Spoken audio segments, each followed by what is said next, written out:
Hey everybody, welcome to a new video. So today I just wanted to go over this build that I've been using, Vortex Occultist. It's pretty fun. I started doing it for Endless Delve and decided to see how far I could push it just on my standard character. And it's pretty nice, actually. Super tanky. Really tanky, honestly. Without Molten Shell, looking about 91,000 armor. Hit Molten Shell here over 100,000. 90% fizz reduction, pretty much block capped. I'm at 1% low on spell damage. Overcapped on cold res because of the Aegis Aurora shield, and I'm also ailment immune without using purity of elements, which I'll get into once you go into the gear and the skill tree as well. So for the wand, I just hit it with pretty much any essences that I could until I got +1 skill gems. Hit it with essences of shrieking essences of suffering. Got lucky. Only took me about 30, I think. It's a pretty low chance to get them, but you know, you just hit it with whatever you got until you get those all spell skill gems. Multi-modded, cold damage over time, and then increased cold damage. If I would have had open prefix, you can do increased damage over time for the prefix, but it works. It's a regular crown, it's vortex damage, Aegis Aurora, just give you that maximum cold res and good block, and recover 2% of your energy shield, or recover energy shield equal to 2% of your armor when you block, so you get a lot of energy shield every time you block. All's Uprising for the free hatred, Anoint Charisma. This is a pretty nice ring I got. It's just an amethyst ring that I had. I don't need the chaos res because I'm CI right now, but I just reforged caster and harvest and got really lucky on those redeemer mods with the frostbite, cold damage, and non-damaging ailments. You really just need frostbite on hit, but you know, if you get lucky and you get something like that, then that's great too. Craft on the non-channeling skills for mana cost. It's a Elrond Unveil. If you're playing in standard, you should have it already. If you don't, you can go into trade and just search for Elrond and then unveil until you get it. This is the beast of the body armor that I was using for my cast on crit forbidden right build as well. I didn't change anything on it. I just redid the sockets a little bit. So, yeah, this one's a mirror service for 20 divines, but you're looking at about 300 divines. There aren't any more 50% ones, which, I don't know, there just weren't any when I looked. But yeah, it's about 300 divines, just for the global defenses. And then you just hit it with Deafening Essences of Loathing to get that mana reservation efficiency. And then I tried to get T1, increased armor evasion, but ended up with T2 and some decent res. And then craft on chance to avoid elemental ailments. And that gets you on your way to 100% ailment immune. And then hit it with, you know, the Searing and Eater Worlds orbs to get discipline and increased effective auras. For the ring, just a Moonstone, Hunter influenced, you know, reforged caster and harvest to get elemental weakness.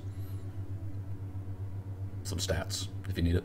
For the gloves, just dense fossils until you get as high of energy shield as you can get. I got lucky and got triple T1 for increased maximum and then recharge rate. The life doesn't matter, but and just some more stun avoidance just because it helps. And then the Syrian Exarch and Eater Worlds one to inflict cold exposure. And then some more cold dot as well. Mageblood, you know, it is what it is. Once you get one, it's hard to go back. For the boots, same thing. Just dense fossils, get as much energy shield as you can. And then you do Searing and Eater. You get increased buff for your stone golems, which helps with life regeneration. And then the Eater one gets you another 20% elemental avoidance. Flasks. Legacy Granite Flask. You could use just the new one with increased effect in T1 armor, but I have this one, so. Quartz Flask for phasing, and then getting immunity to corrupted blood and bleeding is super nice. Basalt Flask for 20% more armor with the increased effect, double increased effect, and then the crafted reduced mana cost of skills. As I said before, you just buy some unveiled Cinder Swallow urns, flasks, and then just unveil them until you get that, and then you can craft it on there in the crafting bench. Quicksilver Flask with a double increased effect with res, and then just a bottled faith. As far as gems go, Frostblink, Frostbomb with Second Wind. Second Wind actually allows you to cast 2 Frost Bombs, which is super nice because it applies cold exposure. I obviously have cold exposure on the gloves as well, but it just helps. A little bit more damage. And then Frostblink is just nice because it chills, puts chilling ground down.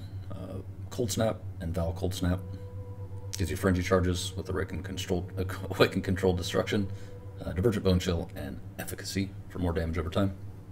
As you can see there, when you kill an enemy with regular Cold Snap, it'll give you frenzy charges. If you use Val Cold Snap, you'll gain a frenzy charge when an enemy dies, and you'll continue to gain on if there's an enemy near it. And Molten Shell with increased duration, and then Anomalous Stone Golem for the actual Vortex. I have a 2120 Vortex, level 4 in power, Awaken Swift Affliction, 520, Awaken Elemental Focus, 520, a 2120 Hypothermia, and Awaken Control Destruction, 520. On the gloves, got Divergent Vitality, which increased damage while on full life, and since you're CI, you're technically always on full life. Just a 21 Hatred, level 4 Enlighten, and a 20 Val Discipline. Because you're CI and all you have is Energy Shield, Val Discipline is basically like your only life flask that you have. The boots, Anomalous Determination for more stun avoidance, just Defiance Banner, level 4 Enlighten, and a level 2020 Malevolence. Could get a 2120, I guess. The quality on it doesn't really matter, but yeah, that's it for the gems. I'll go to the skill tree here. So it's your, I don't know, your basic damage over time skill tree, nothing super special. Wicked Ward's nice because it doesn't get, your energy shield recharge doesn't get interrupted if it started and then you start to take damage. It's just slower. Just come up here, get a cold damage, large cluster jewel. I have cold to the core and corrosive elements. I could probably get a little better one, another deep chill. That's what I got. And then just as much cold damage and damage over time multiplier as you can get. So damage over time, small cluster or medium cluster. And then, yeah, just more damage over time multiplier, cold damage, attack speed, doesn't really matter. There's Chaos Inoculation, obviously. Spell damage while you're holding the shield. Do increased spell damage per intelligence. Get this one for mana reservation, and then increased damage for each aura. A large Thread of Hope with as well rolled as you can get, -10. Take Heart of Ice, Essence Surge, get some more energy shield, and recharge, Arcane Focus, and Blast Radius. So you're doing AoE, so gotta get as much as you can. This one, Prodigal Perfection, gives you more spell damage per 100 mana, up to 40%. So once you get to about 2,000 mana, then you get the full 40%. Almost there. So you can get a lot of mana just off the tree. You don't really need to worry about it on any gear or anything. On mental rapidity, I think is what it's called. A natural calm, some more energy shield. You're literally just taking as many energy shield nodes as you can get without going out of the way. All this will be in the POB as well, but just go over it. There's your other 20% chance to avoid elemental ailments while you have a shield, which puts you at over 100. Life regeneration is applied to energy shield instead, so that's where vitality comes in. And your stone golem. There's another large cluster jewel, a deep chill, and then Watcher's Eye, faster start of energy shield while affected by discipline, and recovery rate of life and ES while affected by malevolence. So you want your energy shield to recharge as fast as possible. Another medium cold damage over time with deep chill and brush with death, and then just another cobalt jewel. It's damage over time, cold damage over time, some spell damage. This mana reservation cluster over here. Take this one for some more armor. Defend with a 120 armor when you're not on low energy shield. You should pretty much always be full energy shield or you're dead. Medium Thread of Hope to get Divine Judgment, Sanctum of Thought, and then Holy Dominion. Just more res, more damage. Then work your way down here. Get Cleansing Blows.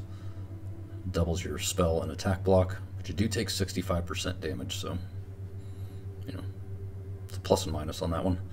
This one, any 3% of the physical damage that you prevent from blocking, you get as energy shield per second, so that's really nice recovery. As far as the ascendancies, malediction, so you can get that double curse, and then profane bloom's nice, just the pops, and then just go over to frigid wake and void beacon. Negative cold res, can't be chilled, can't be frozen, and then you chill stuff just around you, and you have a chance to freeze things when they're chilled. You could switch out profane bloom for vile bastion to get more energy shield recharge and be completely stun immune, but it's not that big of a deal. But yeah, that's it. You know, it's a pretty simple build. You literally just walk through stuff. Once you get into a map, your phasing turns on. Your cast time's pretty quick. When you're trying to kill a boss, you literally just stand right on top of it, hit cold snap, frost bomb, and then you're just constantly hitting vortex. It's technically a 4-button build, I guess. When you're fighting a boss, you have to stand there, left click to get your molten shell, right click for vortex, and then whatever button you want to use for cold snap and frost bomb. All right, well, thanks for watching. Make sure to like, leave me a comment if you have any questions on the build, and yeah, click that subscribe button. It really helps me out.